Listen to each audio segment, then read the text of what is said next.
It's a truism of international public relations that no amount of publicity or information or propaganda, call it what you will, can influence other people in favor of a policy that is fundamentally not in their interest.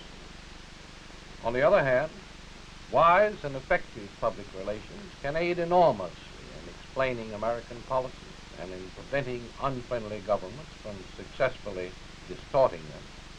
Above all, we must make it possible for the peoples of other countries to understand us and to come to know us better as a country and as a people.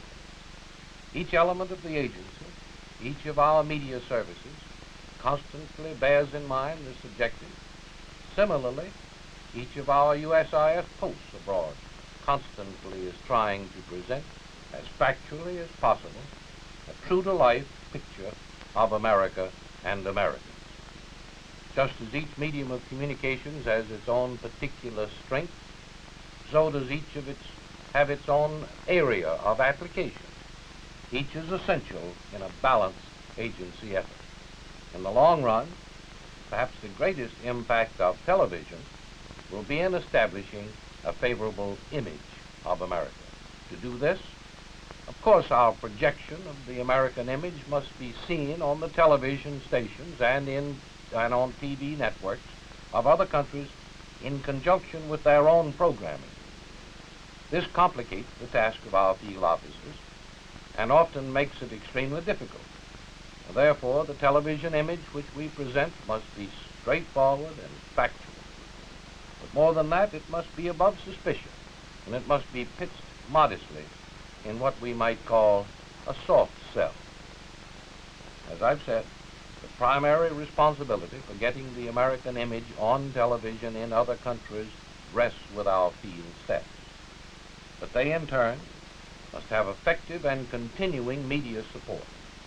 This is the responsibility of the television service, and I would like Mr. Wheeler, our Director of Television, to tell you how that support is given. There are all kinds of images of America. There is the grotesque image projected by communist propaganda. There is the naive image of America that prevails among many people in Asia and Africa. There is the confused image created by conflicting political views in multi-party countries of Europe and in the excitable countries of Latin America. None of them reflects the real America. As Mr. Allen said, it is one of the major missions of the United States Information Agency to project a true-to-life image of America and of Americans. I believe television can be particularly effective in this because it dramatizes the facts and presents them to the greatest possible audience as a combined oral and visual image of America. Of course, there really is no single image of America. Our people and their heritage, their achievements, and the principles by which they live are multiple facets of the whole. Let me demonstrate by showing you part of a television program which we recently completed called The Cowboy Legend.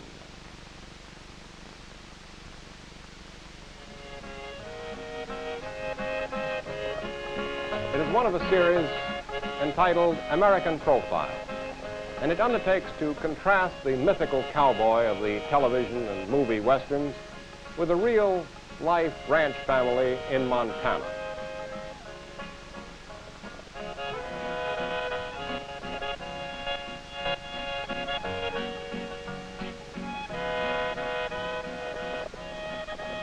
Here is a program in which we reflect several images of America.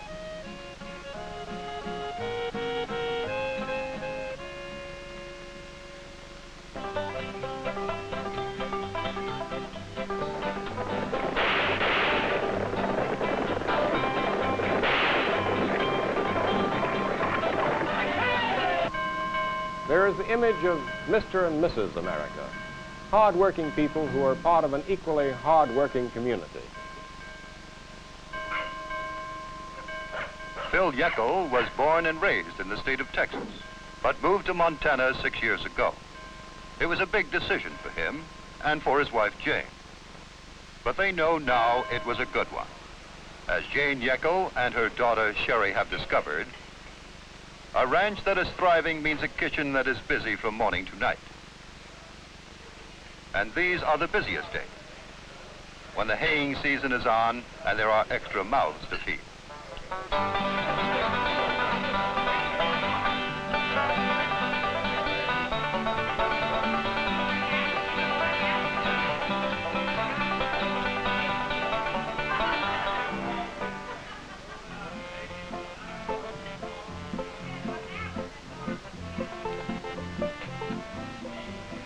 Phil has good men to help him.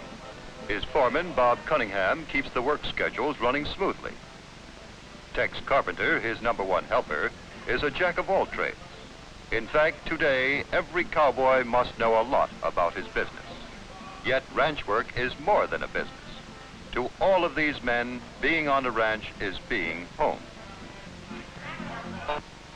There is the reflection of America's heritage, the heritage of a pioneering people who pitted their strength and their ambitions against the wilderness that was the West.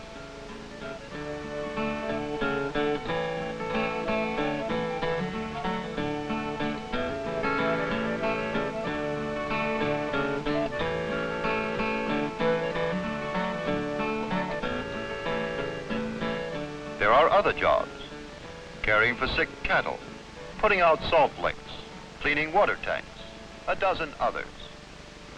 These are the weeks a cowboy looks forward to. These are the evenings of old stories and familiar songs that stir a cowboy's heart. There is a reflection, too, of the culture of America, as presented in the old folk ballads that originated among the authentic cowboys of the Old West.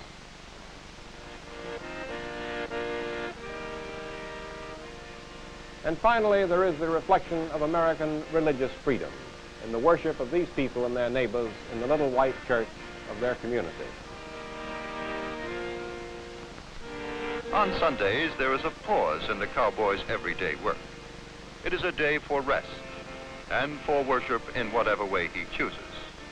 To most of the people in and around Ennis, church is a place where their widely separated lives can join together at least one day each week.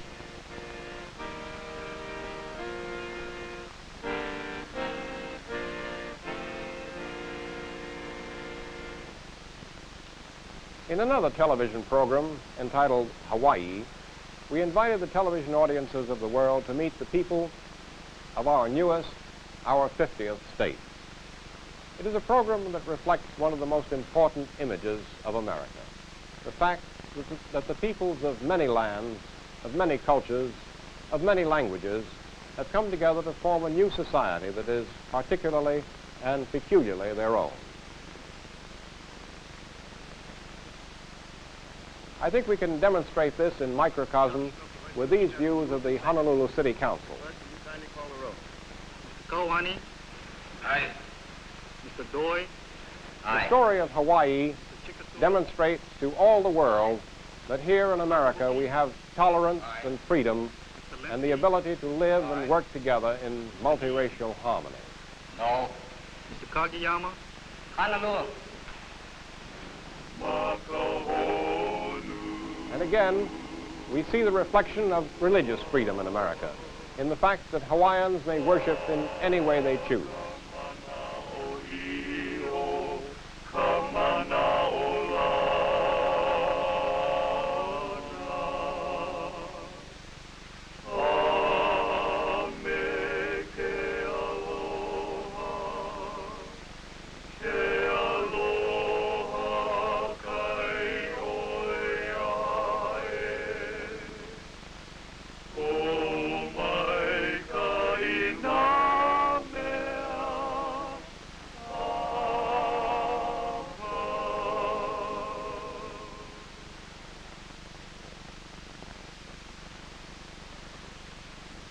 One of the most difficult and perplexing problems for our public affairs offices abroad is the fact that the image of America very often is identified with caricatures of America and of American leaders. Unfortunately, many of these caricatures are exaggerated, politically slanted cartoons that appear in partisan, even anti-American newspapers and magazines. To correct such distorted images, we try through non-partisan television to show millions of people throughout the world the human beings behind the cartoon. We try to picture the person as he or she really is, in a factual, personalized, biographical sketch. Let me show you what I mean with some excerpts from our television biographies of living Americans. First, Harry Truman, a stormy and often controversial figure, but nevertheless one of the warmest and most sincere personalities in the world. Then there is Mrs. Eleanor Roosevelt, one of the greatest feminine personalities of our time, who is known and loved throughout the world.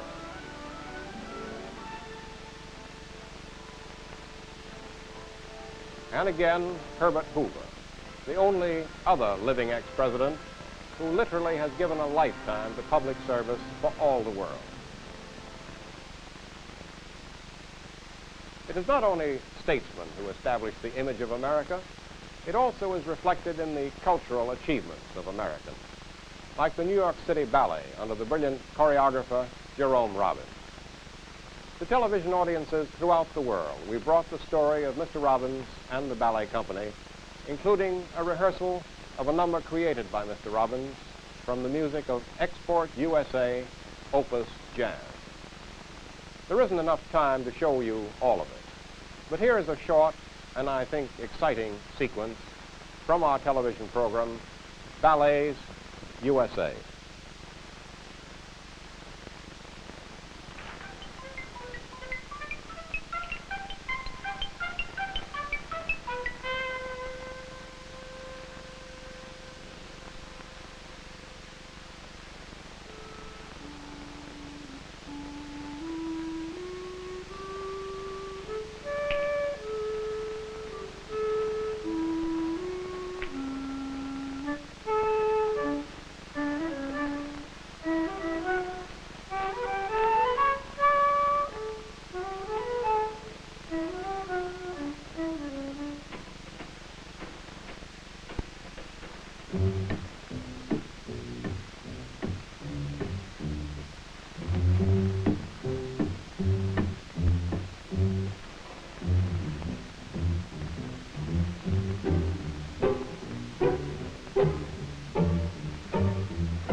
I don't think anyone could see that program on television anywhere in the world and then argue successfully that Americans think only of materialistic things and that they lack in cultural interest or achievement.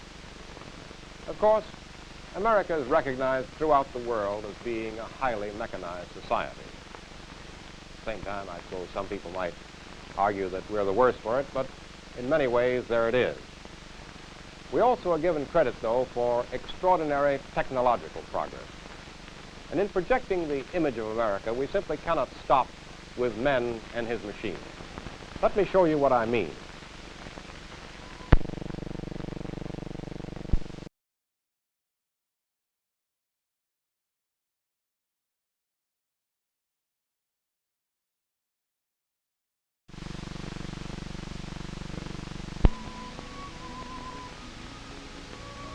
Here is the story of some extraordinary developments in American agriculture. Automation on the farm. We don't say that every country should adopt automation, but we do try to reflect an important economic trend in American agriculture. The fact that a relatively few farmers now can produce food for the many.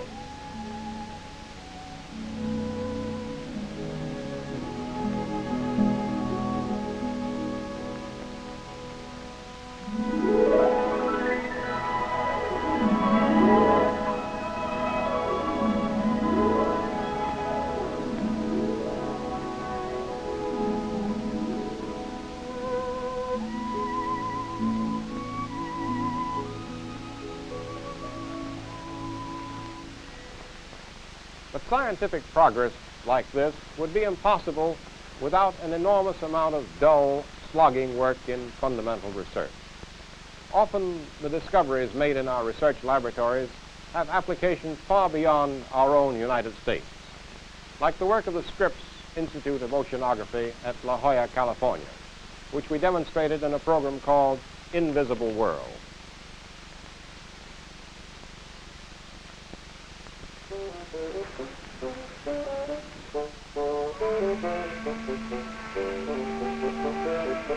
This is another facet in the overall image of America, the story of our men of science. And we felt it right that we should try to tell something about them. Speak of the sea and mystery. Speak of the wonder world of the ocean, of the waters that blanket 7 feet in every 10 of the Earth's surface. Speak of the marine regions that have been lying unseen since time began on our planet. And you speak of the vast, world-girdling laboratory where the scientist, called oceanographer, seeks today to rip old veils of ignorance and tell us more of man and how his world began and how it works and fares in the ancient company of space, perhaps to help us harness new knowledge for the building of all those better tomorrows that lurk in all our hopes. Study primitive sea life and erect new knowledge of man's own primitive beginning. And it is far from fantasy to hope, even to believe, that in a better understanding of their secrets of survival, science may find answers to the unsolved riddles of life's origin on Earth. And there is no end to the mysteries that challenge the oceanographer and his fellow scientists. Take an apparent freak of nature and see what it may tell us about some still not understood life process. Take the hagfish, a living relic of prehistoric life. It has no fins, no jaws, and only one nostril, but it has 3 hearts and no nervous system.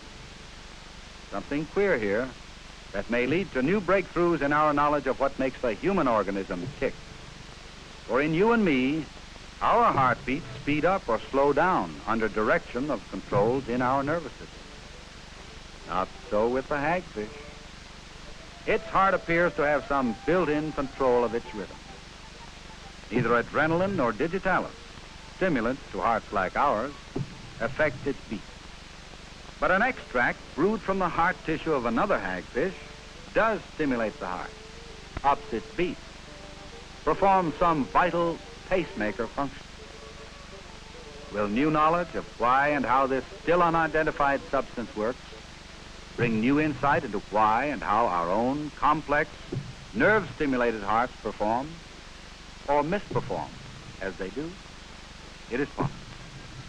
And the possibility would seem to shorten the void that somehow persists between the mind of the scientist and we who clamor for results in research.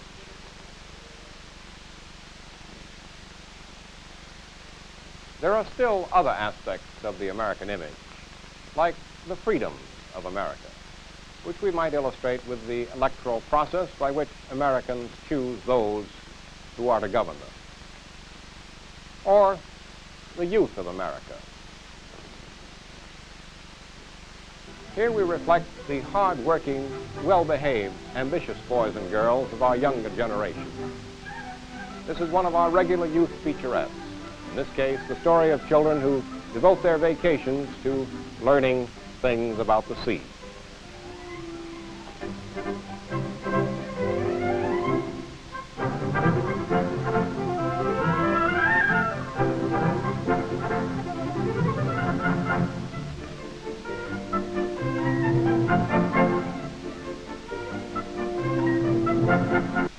Apart from programs which reflect the image of America, we also have other important missions.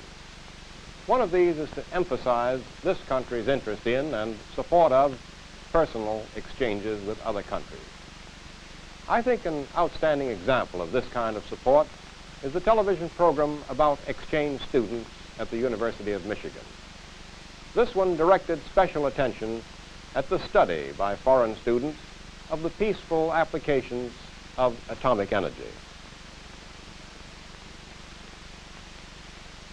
This is the university's Phoenix Memorial Laboratory, dedicated to furthering, for all nations, the peacetime applications of atomic energy. Phoenix is a memorial to those who died in World War II. Its work is supported by private funds.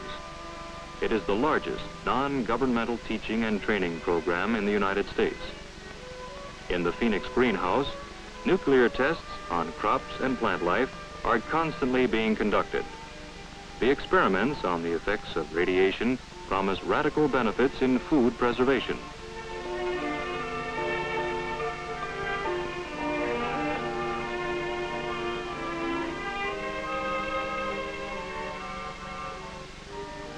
Visitors to the Phoenix project soon notice that while no secrecy or guarded attitudes exist, great caution and care are exercised regarding safety measures. Persons entering the underground rooms where radioactive materials are stored must understand the strict safety precautions. Steel cylinders are used to transfer radioactive substances which are vital to atomic research. These substances are stored within thick walls in protective vaults until needed for further tests.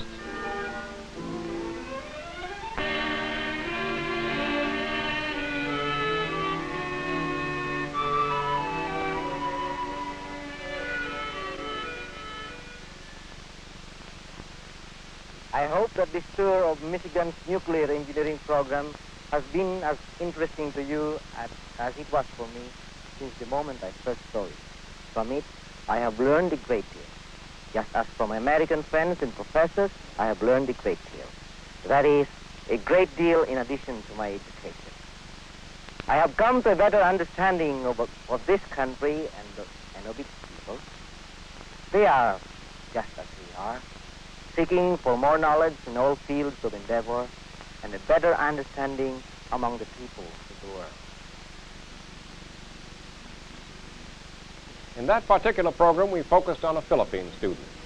Other exchange students at Michigan told their stories in their own languages, and each program thus was of interest to a particular country. There are many other programs of special interest. For instance, when foreign parliamentarians visit the United States, the television stations of their home countries count on USIS for special TV reports. Is Mr. Iyengar, the Honorable Speaker of the Lok Sabha of India. Thank you. And with us also is Mr. V. Krishnamurthy Rao, the Deputy Chairman of the Rajya Sabha. Thank you. And also with us is Mr. U. Krishna Rao, the Honorable Speaker of the Legislative Assembly of Madras. When the Polish folk ballet visits the United States, the Polish television service looks to us for special coverage.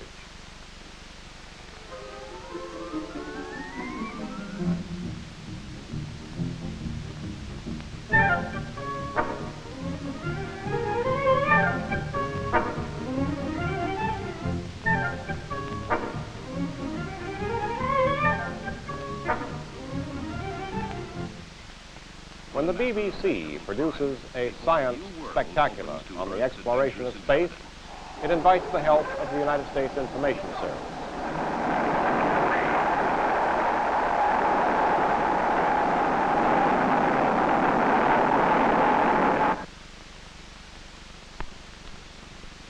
Requests for special information on television techniques or for information about American progress in educational TV also come to the agency and are filled by the television service. But in a sense, it all comes back to our basic mission, to project a factual and truthful image of America.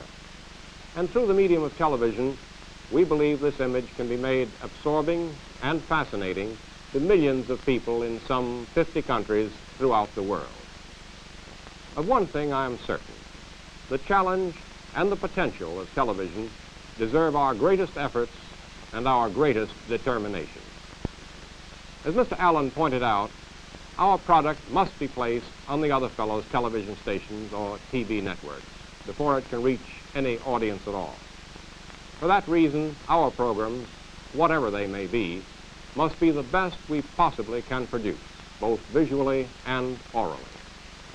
For program excellence determines our ability to get and hold an audience, and that in turn determines our ultimate success in telling the story of America to peoples in other countries of the world. And remember this, communist propagandists are sparing no effort and no expense in their attempt to use television to influence people of the free world whenever they are able to do so. Of course, the men who really are on the firing line are the country public affairs officers and their staff. It is on their efforts and on their inspiration and imagination, and most especially on their superior contacts with local television program executives, that our success depends. Indeed, without their efforts in the field, there would be no reason for the television service or any other media service to exist. Our mission is to support them and to provide them with whatever is most useful in using television to establish a clearer understanding of the American people, their character, and the institutions of America as a whole. Thank you, and good luck.